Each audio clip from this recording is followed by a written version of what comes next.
Hi everyone, I'm Shashwat and I'll be again talking on design tokens, and I'm pretty sure there will be something extra that I'll be building on Kamlesh.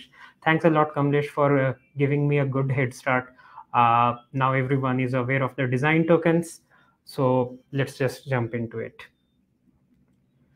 Design tokens. I mean, already what Kamlesh has said, I'll be repeating some of that and trying to expand upon some of the other points. Design tokens are essentially nicknames for all the CSS properties that we know or okay that we know or we want to reuse. They can be visualized as variable shared language. These are the same it's a common language that designers of the product and the developers they speak. It helps to eliminate ambiguity. Plus it enables us a easy translation of the design to the final product. Right now on the screen you can see that we have defined two design tokens, and while defining these design tokens, ultimately, for example, when we are talking about colors, ultimately at the bottom of it will be either defining it using RGB values or hex values or whatever the system that we want to, but on top of that, the first interface or the first variable that will be defining that, while defining that, we usually try to answer one of the two questions. The question is either what does this represents. For example, in this case it represents a shade of the color red, so color red 500. Or otherwise it tries to answer a question of why, like why should we use it or where should we use this. So again, example is color format primary. This is the primary format of the color, and in fact this is the main color that we use at Vimeo. It matches with the theme, and that's why we went with this name. Why should we use it? I mean, even before we knew about design tokens, even before we were aware about it, nobody was literally like hard coding hex values everywhere they wanted to reuse a particular color. I mean, if we are talking about React, there is a good chance either you are using SCSS or using styled components. In the SCSS we tend to define a common file which defines all the hex values and maps them to a particular variable, or in terms of styled components we define a JSX or a JS file which maps hex values to particular variables in JavaScript. So what was the issue with that? Why can't we just keep on doing that? I mean, some of the answers have already been given by the Kamlesh, but it provides a contextual reuse. Now what's a contextual reuse? We'll look at it in coming slides. It also helps to ensure consistency across different products and platforms. So for example, we have multiple products. uh, I'll also touch upon that slightly later. And all these design needs to be supported across platform. Nowadays we are already supporting web, Android, iOS. For particular apps we support Amazon Fire TV, Samsung Tizen app, Roku devices. And design token essentially makes it like really easy to maintain consistency across the platform, not just the products. What all can be tokenized? Color, opacity, shadow. I mean, these are all the things. I'll just wait here for 10 seconds for you all to take a look over here. Why are we talking about design token? I mean, Kamlesh provided a good in-depth talk, even I'm talking about it, but the question is, why are we even talking about design tokens in a React meet? uh, in the React ecosystem we generally have a tendency to reuse the components. I mean, that's one of the biggest selling points of how why people want to reuse React. Apart from the state management, which React has a very good support, reusability of the code in terms of HTML and JavaScript, it provides a very good support. So why just keep it limited to that? Why not extend that pattern to CSS as well? And design tokens essentially help us achieve that. CSS reuse can be achieved also with global variables, but we'll see like what are the problems with direct reuse of global variables in the CSS world. It also helps us ensure design consistency whenever starts to grow. I mean, the problem is not just that there is sometimes miscommunication between developers and design team, but there are also problem with these sort of when team starts to grow. A little bit of history about the uh, a little bit of history regarding these design tokens. How did it start? So the first company ever to start using these ideas, who went public about it, was Salesforce. And when they did a survey across their product, they found that they had 106 unique text color. I think anyone would agree, like none of the product actually needs all those variety of text colors. And I mean, you can refer to this talk on YouTube. I've just taken a screenshot from there. But this is a much more common problem than you would imagine. I mean, these are all the companies who have been facing same issues, and they have started using design system in their production application. When they were first introduced, when people started adopting them, design tokens was just implemented in SCSS, but eventually people have started using it in other CSS preprocessor with styled components. We use it with styled components. We'll look at it at a later slide.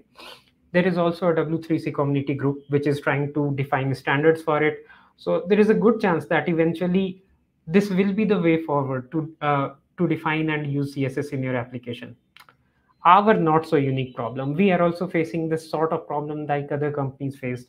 Vimeo is a company which acquired other companies over a period of time. They were a distinct product of its own with their own development design team with a wide variety of themes. So Vimeo has a theme color of blue, but all the other companies may not have it. One of the solution is like leave them completely apart, and when people are navigating from one section, or users of the system are navigation from one section to another, just open a new window and let them have a feel like it's a completely different product. But over a long period of time, everyone likes to unify product, right? Because that's why acquisitions or mergers take place. So how do we do that? I mean, let's imagine the one of the companies that got acquired had a base color of theme, and we may had a base color of blue. So moving forward, if we start designing all the new features in blue color, there will be inconsistency within the product itself. And if we do nothing, they'll stay apart for like forever. One of the ideas is to start implementing new features with the design token, and when as and when we have time, just backport all the existing features to use the design token, and with the flip of a variable, all of the features will be ported to a completely new theme. And that's one of the major benefits, like the theme that Kamlesh was talking in the previous talk, banking and the payment system. Uh, it it need not be just limited to that. You can support like a variety of themes. Users can actually choose a theme, not just limited to light and dark mode. They can choose their own theme color, and based on that your whole application can adapt. Iris, we have our own design system. We call it Iris. It's an open source library. Just example of tokens. We have color, edge, typography, all these sort of things. And in a very similar way, we have defined the uh, various tokens for the typography based on size, based on weight and everything. And whenever we need to use it, design team specifies this is the typography. Anywhere we are supposed to use text, they just mention like use the typography size 800, and we just use that. How do we use this? It's as simple as importing one of the components from the library, and whenever we are defining a styled component, we just try to start with the, because as I mean in the previous talk Kamlesh mentioned, I would repeat again the same part. The base of the design token starts from the theme. So for any of the default things that we do, the theme is core theme. That has a blue color of all the CTAs and black color for all the text. So we define like for the core theme, I want a color for the background of variant 500. This is a way to use it. Just another example how we have defined all the color for the text. These are the various text color. Let's look at an example. I mean, uh, if by any chance you would have missed in the previous talk, this is a good chance to just catch up on all the things. We have all the primary CTAs in a blue color, and one of the ways to achieve that, because we are using styled components, we just map this color format primary to a particular hex value, and then we use this in all the three places. But imagine after some time, if we have a requirement to change the color for a particular type of CTA, that is button. How do we do that? I mean, one of the ways would be to check like in what all places this this button exists and change all the color. But that's not a scalable way. We want a library that scales, right? Which scales with the team, which in which making changes to any sort of color is like really really easy. Use it contextually, define the global variables, assign them to aliases, and then use it. So whenever we have a need to change theme, color, typography, size for a particular type of things, it's very contextual. One more example, so I'll give you a use case. When we are trying to upload a video and if there is error, how should we define the text color for that? One of the ways is to directly define just the hex values. Another way, I mean, a better way is to define the color like what color red 500. Even better way is probably more contextual, color status negative. Or what I would prefer is color upload notice error. So that if I want to change the color for that particular error message, it's like really, really simple, isn't it?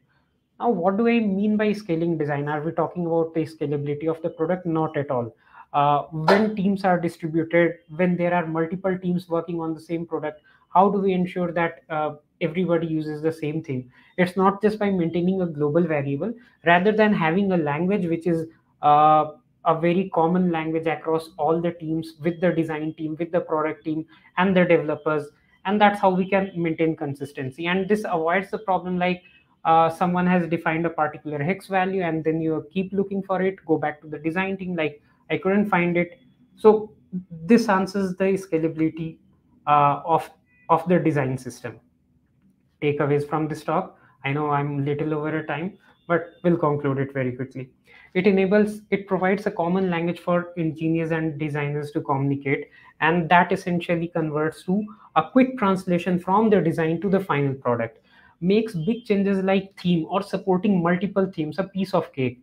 It helps ensure consistency. For example, we support multiple devices, and all we need to do is define a theme centrally in whatever tool we use for designs, Figma, InVision, whatever, and then have a corresponding same file. I mean, we can choose to have we can choose to maintain consistency automatically or manually, but then always use those design tokens while implementing any of the design. And very soon it may become an industry standard. And that's what I wanted to talk about design tokens. Thank you, everyone.